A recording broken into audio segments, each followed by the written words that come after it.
Hello, everyone, and welcome to the Gender and Security Panel discussion. And I am Mardia, your moderator, Mardia Sibaya here. I'm a student at African Leadership University focusing on gender and digital societies. I am joined here by Esha Meher and Manasa. So to give a bit of background on Esha and Manasa, Esha is a human rights lawyer and the founder of Project Jaya, an initiative documenting the intersection of feminism and Islam. She's an alumni of the London School of Economics and Political Science in the UK, and she is equally passionate about legal advocacy and activism. So for Manasa, she's an advocate for ending gender-based violence and using digital media to empower communities. Manasa's passion is fueled by reading stories from women on the ground. As an alumnus of Christ University School of Law, her interest and focus lie on the intersection of law and gender. Currently, she's the co-lead of the legal research team with the Gender Security Project, working on understanding the evolution of gender jurisprudence in international courts. Manasa is also the community engagement coordinator with World Pulse, an online network that connects grassroots women leaders from around the world on various issues furthering gender equality and digital empowerment. Thank you for joining us. Thank you for having us over, Mardia. It's an absolute pleasure. Yeah, I am also very happy to meet both of you. I wanted to ask, so I'm very curious about the Gender and Security Project, for instance. What change did you hope to achieve with the Gender Security Project, and what informed the decision to double down on the 5 key elements for the project, which is women, peace, security, feminist foreign policy, transnational justice, and documenting sexual violence? Thank you, Mardia. Before we begin, please accept our compliments and best wishes to you and the Ananke magazine, and Sabine. Thank you very much for having us over here. It's a pleasure to be here today. Thank you. With respect to the Gender Security Project, I must preface my answer by beginning that Gender Security Project was a brainchild of our founder, Kirti Jaikumar. And it's coincidentally all of us shared the same vision for the project as we come together as a team and work towards achieving our. In a sentence, if you ask me to say, what is it that we want to achieve in 5 years, or what is it that we want to achieve in future, I would put it very simply. I would say that we aim to have a world where we would want women of the global South to be deciding their own future. We would want our policies to be determined, taking into account our voices, our own pens, instead of somebody else doing the speaking for us. For the longest time, Kirti's worked at the grassroots. We had the Red Elephant Foundation before GSP took over. And there was 12 years of working with grassroots level organizations, with women in community. And that's when certain realizations or certain ideas came to her, and naturally it occurred to all of us that we were working with women here who were fiercely independent, who were there to decide their own future. However, the lag between the understanding of what happened on the community and what came out of the policymakers was substantial. And the world couldn't progress with one having no correlation upon the other. And that's when the idea of taking forward by building an organization that would be equally adept at speaking to women on the grassroots, and at the same time be in a position to write policy, to create policy, to shape policy in a way that would affect their lives, came to us. As for the 5 focus areas, it was an absolute natural flow of thought. Talking about the women, peace and security agenda, that has been on the forefront of the UN's work for a while. But once again, I would have to say that the voice talking about women of the global South coming from the women of the global North had been incredibly loud. And that is a place where we wanted to smudge the gap. Hence our focus on the WPS agenda. Naturally flowing into the other case is our focus on transformative justice, gender-based violence. And these are all topics that individually looking at it, they might look at distinct topics to you, But I would say that they all tie in together very closely, forming the end of our goal, which is to represent the global south, which is to talk about community, which is to influence foreign policy. So that be it. Do you have anything to add, Manasa? I think Isha summed it up perfectly. Everything I thought I want to add, I think she said it way more beautifully than I can. That's actually amazing. So my second question would be that in your experience of working on the gender and security through various means, in what ways have digital surveillance in India and around the world evolved, hence influencing gender violence offline? In your opinion, what are the practical, intersectional, inclusive policy and law frameworks towards disrupting the state and societal violence against women? That's a massively heavy and a very, very pertinent question for today, I feel. So maybe Manasa could take over on the policy recommendation framework while I begin and while I set the tone for the conversation on digital surveillance. I think it's extremely important that we're talking about it today with the world having gone majorly digital, with our focus being on the digital world.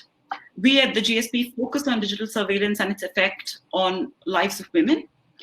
And to talk about it, I would say that the digital world does not exist in isolation, and it effectively is a mirror image of what happens in regular everyday society. So when you transition into the digital world, you take with you your fears, prejudices, stereotypes, and unfortunately, all the negative aspects that continue to plague our world today. So if I could maybe give you an example, let's say it would be a rather random example, but I would move into it. So there are certain people who have a passion of keeping, say, reptiles or ferocious animals as pets. And that's perfectly fine because that's where their interests lie and that's what they've trained themselves to be. But if tomorrow there's a government mandate saying that every citizen in this country needs to keep a reptile as a pet, you can imagine where the world goes when that happens. So something very similar has happened to India. And I wouldn't possibly make a statement saying that I speak for the developing world in general, but I'd like to believe that most of it would be perhaps true for most of the developing world, where there is technology, and now there's technology in the hands of almost everyone. But on the law and policy framework front, on the enforcement front, on the understanding front, we really haven't made any progress, even close to being able to handle the menace that there exists. If I had to divide the stakeholders, I'd put them into, let's say, 3 categories. First, of course, you've had people on the web, like we'd like to say, big bad people on the web, who are always there to make your lives difficult. They were always there. They're there today also. Second, you have the government and its stakeholders. And third, you have the corporates, all making your life, I don't want to use the word difficult, but well, making your life go a certain way. And what has happened post the digital revolution is all 3 of them have come together to be one single entity. And that is what has made our lives perfectly difficult. So today we have a society with its inequalities. We have women with access issues, people who still struggle to have access to everyday justice, people who still struggle with the idea of consent, people who have no idea of how to report harassment and molestation when that's what happens to them in the physical world. And to replicate that, adding along with that, you have the anonymity of the web and a space which is absolutely unregulated, with a government which is really struggling to do that. So naturally, you have sexual offenses, gender-based offenses, and rampant violence happening on the internet. And there's really no escape. And in my opinion, that's what makes it very scary. You can switch off from the physical world, you can pack your bags and move to a new city. But can you really ever afford to be disconnected?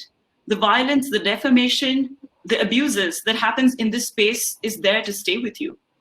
So digital surveillance is a matter of reality, and it is a problem that plagues women cutting across social class, access, or even caste or social groups.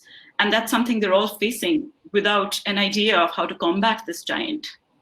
So I'd leave the problems at that. Maybe we can, if we get talking, I'm sure we could talk for a day about the havoc that it's wreaking onto our lives. But maybe on a more hopeful front, my colleague would be able to give you some concrete policy framework to go out of this. Thank you, Isha. I think when we talk about practical, intersectional, and inclusive policy, we need to acknowledge that when we talk about societal repercussions of these violence against women, it is different based on the different societies we live in, right? So we need frameworks that sort of adapt and cater to that society you live in. So what are the different things we can do? Firstly, we need to have a better framework that protects women and children online, but as an extension, that protection should be extended offline as well. We need better framework that addresses online harassment, online abuse, defamation, trolling, the new things that keep coming up every day with the modern technology that keeps moving. We need frameworks that also understands this dynamism in the changes in technology, so even future crimes can sort of be fixed into the framework that can keep growing and growing. We also need these frameworks to identify if an online activity or anything that happens online can extend or can perpetrate violence offline, and if it can do so, then how is the local government or how is the state government addressing that? But to do all this, I think the key element is sensitization. We need sensitization in schools, in colleges, in villages, in communities, in companies. Like Isha said, we have so many stakeholders. We need sensitization in every digital space possible to tell people what is the right approach or the right way in using an online space, especially when there's so much anonymity. How do you regulate something that's so wide and that's so unknown, right? So it might seem like a distant concept, but again, when we break it down into regional frameworks, these are some things that are definitely easily translatable. Once we have a framework in place, I think what is also important is digital literacy be taught to all. Say, take the case in India, for example, majority of Indian women or rural women or adolescent girls today do not have access to digital media, do not have access to technology. But we also continue to live in a space where digital media is taking over our life. Just taking 2020 this year, how I think a majority of us can sort of resonate with how our work has moved online from offline, right? So in that case, how can we increase digital literacy? We need to teach women how they can access information online, because most of the survivors and victims end up being women, so they need to be able to just go online, get the information they need. They need to be able to know where they can find helplines in case of violence, in case any situation happens. They should also, uh, it's I think at the end of it, for them to understand that if they need to learn anything about how they can protect themselves, they need access to it. And that access comes from digital literacy, right?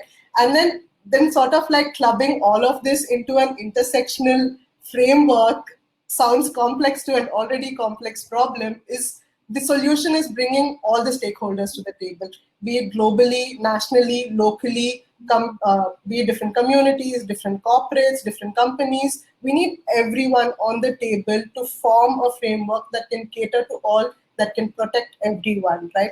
And then to effectively implement that, we need trained personnel.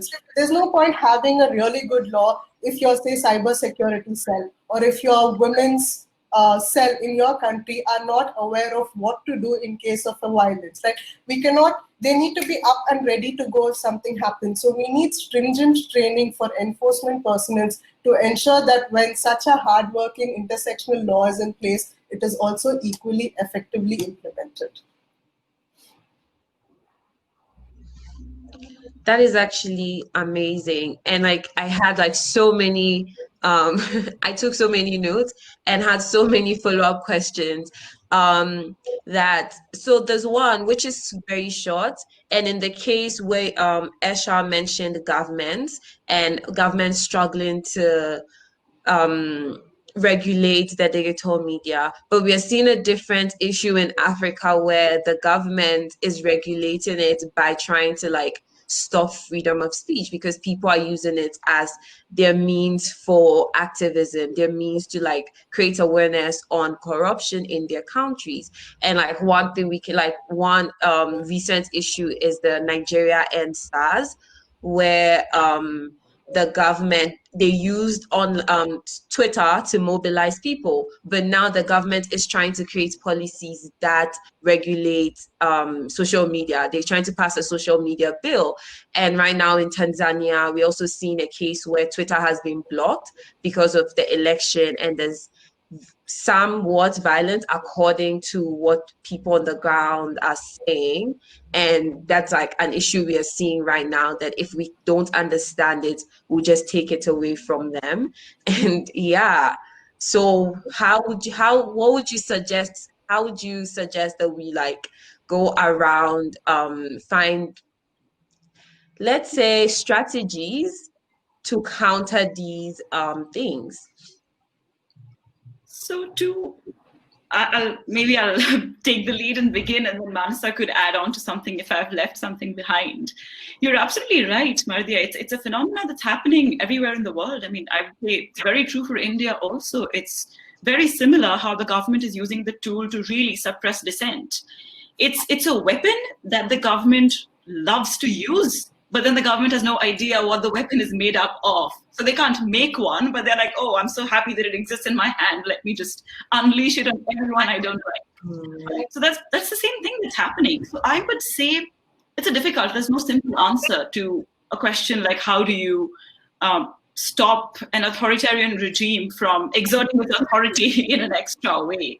Because we've already put that kind of power. What we can do is, one is, of course, like Manasa said, increase community digital literacy in a way that people know that, the government doing this is within its powers, but the government doing this is maybe an abuse of what they're doing. So the government can, say, for example, stop or be in conversation with people to tag certain things or certain keywords as, okay, if these words appear, you're going to, not be okay with sharing them or giving them a platform. But at the same time, the government cannot say, I'm going to screen every single tweet of what you're putting out there. So like TikTok is banned in India. There's another way that is off the top of my head that I can immediately think of, which is to counter the evil with the evil itself. So we have an organization, I think the Twitter feed or an organization now called Alt News. So it's constantly fact-checking the kind of fake news that the government spreads on the internet. So that's, again, one way of civil society to resist what government is using the very same tools of resistance. But, I would have to point out the slightly cynical end of that by saying that concepts like privacy, fact check, really knowing the correct information before taking on your representative is still something which is not on a high priority for most people in South Asia. And you would still vote in a government if it blocks Twitter. I mean, who cares, right? You just use a VPN or other social networking site. It's not seen as something that important. But with time, let's hope maybe that kind of awareness will be in society too. Yeah, that's actually very true. Do you have something to say, Manasa? I mean, there's also this dissent that the government is trying to suppress on popular social media, right? So, but there are also a lot of online networks and communities that act within themselves that are obviously not privy to the government eye. So the government has not yet entered to dissent their voice. One such is how you mentioned in my intro, World Pulse is a social network for grassroots leaders. And leaders every day from around the world continue to post about different issues that affect them. So essentially, they're raising their voice, they're creating online campaigns, they're creating online advocacy. They're able to connect with grassroots women from around the world, take lessons or inspirations from success stories that have happened in other nations and try to implement it or adapt it to implement within the region. Well, these are not famous success stories or, something that catches the larger public eye. These are something that translate into action that end up benefiting the people who are, receiving the kind of suppression from the government. So I guess a way we can tackle until we have better measures to stand up to the government or popular media is to find such communities, such network that better speak to who you are, what you do, and more importantly, how you can channel what you want to do into action, So I guess that would be one hopeful way, if we can go about it, would be my recommendation. Yeah, that's actually very amazing. And I'm also thinking that that could also be a way for women who censor themselves because of violence to like get within communities they resonate more with, and also the digital literacy we're talking about. So moving away a little bit more from the digital surveillance and literacy. So Esha, as a person documenting the intersection of feminism and Islam, how do you reconcile the hard place? And like this is in relation to feminist Monel Tahawi, who said the hard place is where within the Muslim community, the community believes that women are making them look bad for pointing out certain patriarchal oppressions. How do you reconcile that with implementing your vision on the need for feminism, for feminist social transformation? That is a very, very interesting question. So to answer this, I'm a huge fan of Mona Al-Zawi. I have to say that I really appreciate the work she does, and it's pertinent to talk about the certain issues that plague our society, which she points her finger at. When we talk about really reconciling the need for women's rights in Islam, I ask you, is there really a hard place? Do you really think there is a need to reconcile women's rights with Islam? And when I say Islam, I mean the religion. I don't mean communities or political Islam or Islam or statecraft. I think what the world needs to understand is that Islam as a faith is distinct and very different from Islam as an ideology, Islam as a political brand of statehood, Islam as any other mode of expression but your religion and faith. When I look at the religion, I see the 5 pillars of Islam, where I do not see any distinction between man and woman. When I look at Islam, I see the concept of submission, because who is a Muslim? The one who submits, right? I again don't see any gendered language in that text. In my work specifically, in our work, which I will mention, a work that I do through another organization called Project Darya. In our work, what we've seen is we've done historical analysis. We've seen characters such as Hazrat Aisha and Hazrat Fatima, and there we do not see. I mean, it's ironical. It's almost to the point of comical when I hear that Islam censors free speech for women, and you say this knowing that a good more than 50% of hadith is often attributed to Hazrat Aisha herself. So the irony for me lies within political communities and the women within it. So if you tell me, I would say, how dare you say that women are making you look bad when all they are asking for is the right that has been granted to them by their religion, by their text, and by our prophet, may peace be upon him. So I don't like the need for reconciliation is in today's world, but I would say reconcile by moving closer to the faith, by understanding what the prophet said, by going back to fiqh, by going back to hadith, by going back to the whole plethora of saints and women we've had out there who've spoken about what it means to be a true Muslim. So, I mean, I would definitely love to do a podcast for this for an hour one day to just talk about the list of women who have made significant contributions to Islam as well as Islam's political spread worldwide. And it's ironical when you want to push all of them under some kind of a dark wall, or you don't want to acknowledge what they've done for you by putting them in a position of disempowerment. Yeah, that is really amazing. I would want to talk to you more about this because like it's a research I am diving into myself. So Manasa, so what steps can we take to develop effective techniques and methods of implementing intersectional gender law and policies to adequately address gender-based violence in our society, especially as it's ingrained in the fabric of a society? Well, thank you for the question. I mean, it is a heavy question, but it is definitely the need of the hour, especially with everything happening in the world. I think reports from when COVID hit, we've time and again seen how gender-based violence, sexual violence, domestic violence has been on the rise around the world, no matter where you live, right? So how do we address this? How do we protect the women? How do we give them the right kind of healing or treatment they need? But to understand that, we need to understand that intersectional gender laws in itself are really complex, right? It's simply because it has to do with so many stakeholders who need to come together to co-create a piece of legislation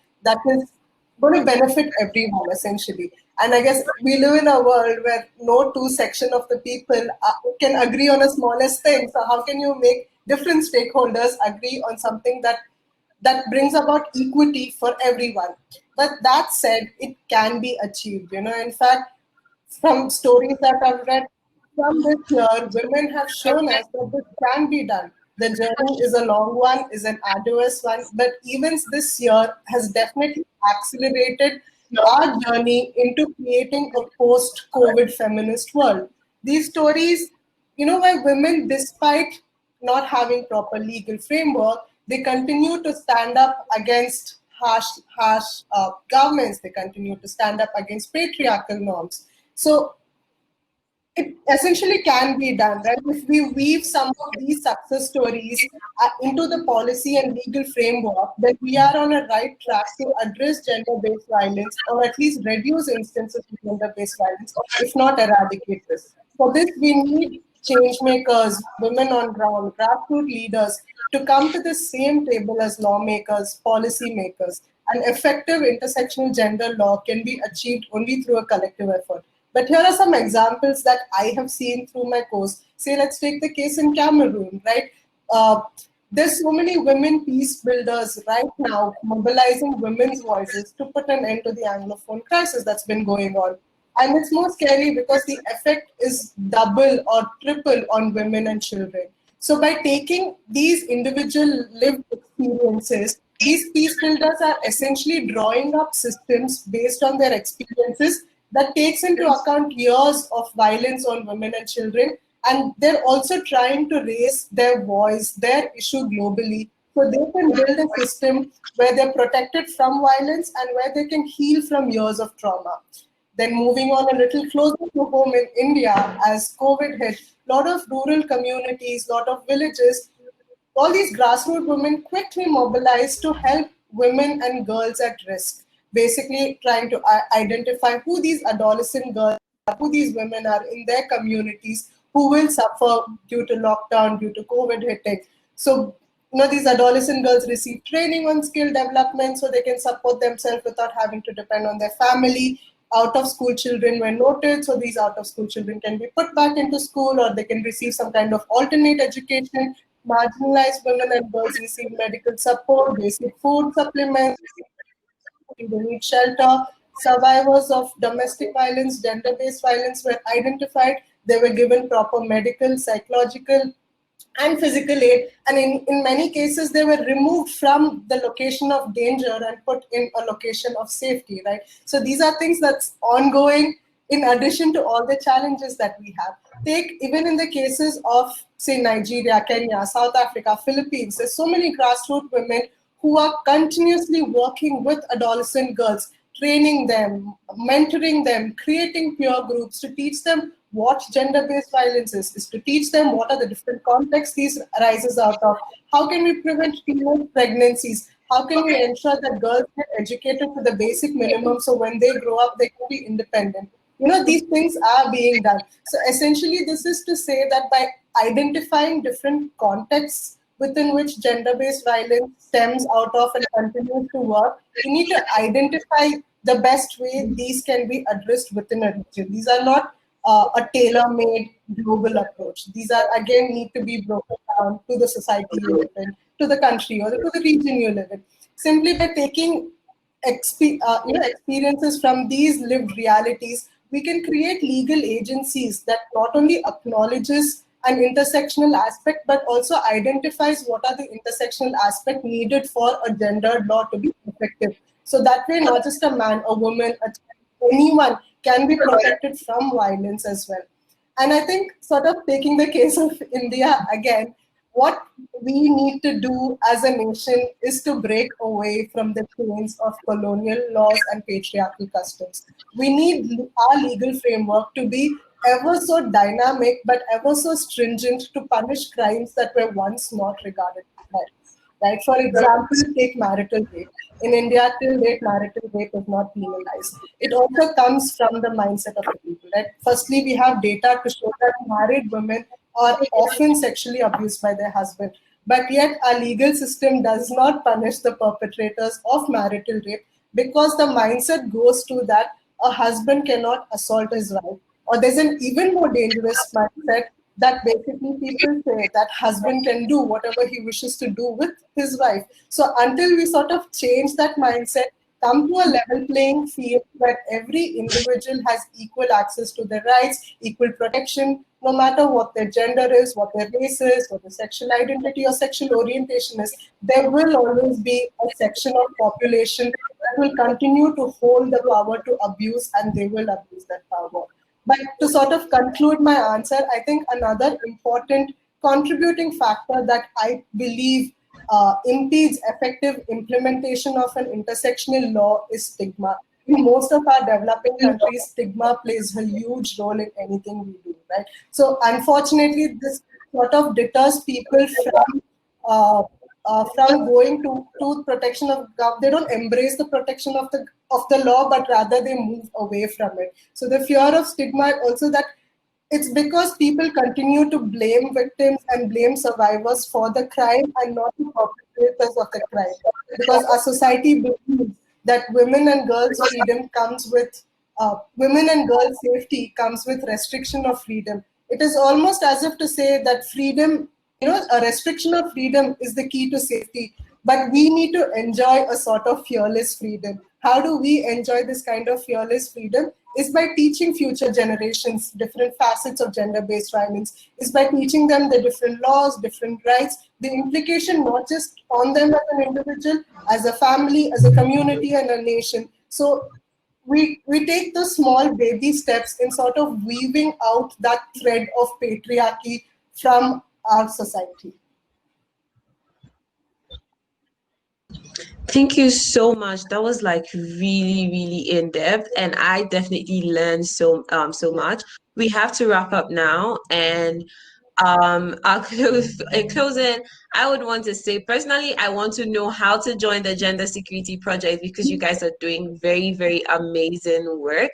And maybe I'll take this offline, but thank you so much for joining us today, and see you in the future. Thank you so much, Madhya, and thank you so much, the Ananke team, for having this summit with all the challenges that's happening, for trying a new platform, for bringing together so many women on one shared vision, right? To have a safe world for girls. So thank you so much for having this and to have our voices be heard as well. It was nice to connect with you, Madhya. Thank you. Bye-bye. Thank you.